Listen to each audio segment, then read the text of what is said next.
In this video, we're going to take a look at how I find stocks on sale on a daily basis. So it's basically through a website called finviz.com. Why don't we go ahead and take a look at it? So currently we're looking at a heat map of the S&P 500. The scale is from green to red. So green being good or positive and red being bad or negative. And you'll also notice that there's an actual scale here. So the more red you are, that means the worse you've done. So this is a lot more red than this red, for example, makes sense. So it's a very intuitive way of taking a look at the stock market and related sectors. So as you guys can see, this is broken down by sector. We have technology, we have services, basic materials, financial, consumer goods, healthcare, industrial goods, utilities, etc. And even within these sectors, there's subsectors.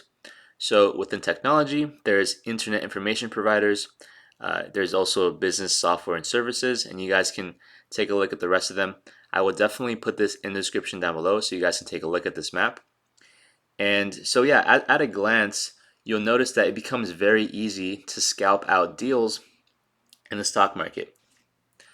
So today is July 12th, and on this particular day, there has been some investigation on Johnson & Johnson. Potentially some of their products can be related to cancer, and there's still some lawsuit stuff that they're dealing with the Department of Justice. So as you guys can see, this one sticks out like a sore thumb. Johnson & Johnson is down 4.15% today, but you notice it's not just a Johnson & Johnson specific attack. Every stock in the drug manufacturer subsector is doing not so well today. And this is even true for other stocks in healthcare. Biotechnology, medical appliances, etc., are all red right now. So I think there's something more to be discovered with healthcare at the moment. And so all the thinking that I'm doing right now, everything I just discussed, is really easy and really possible when you have a heat map like this. It just becomes very apparent who's not doing so well on that particular day. And the other cool thing about this website is that you can find anomalies. So if it's not a sector-wide attack, you'll notice that there are some random red spots here and there. If we take a look at services, for example, you'll see that Netflix is down 1.65%.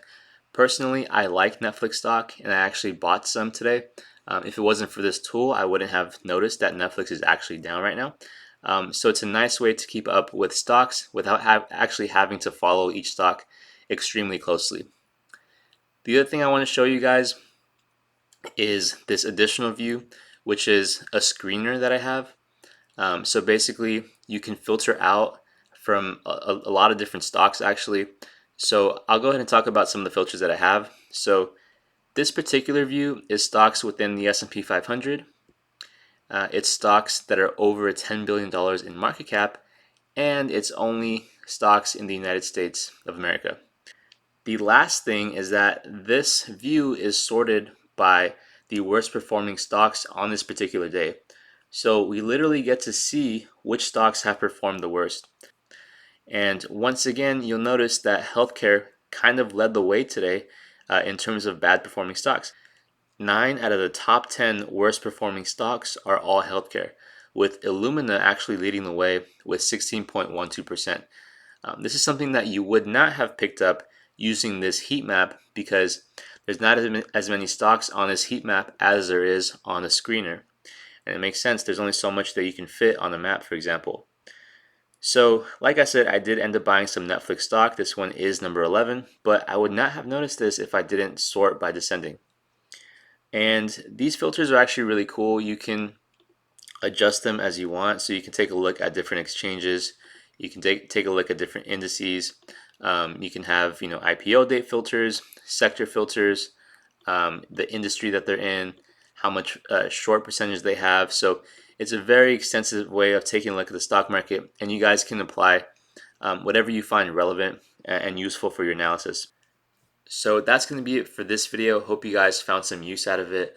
FinViz, in my opinion, is a really good website where you can play around with different filters and find deals in the stock market. So with that, I'll let you guys go and see you guys in the next one.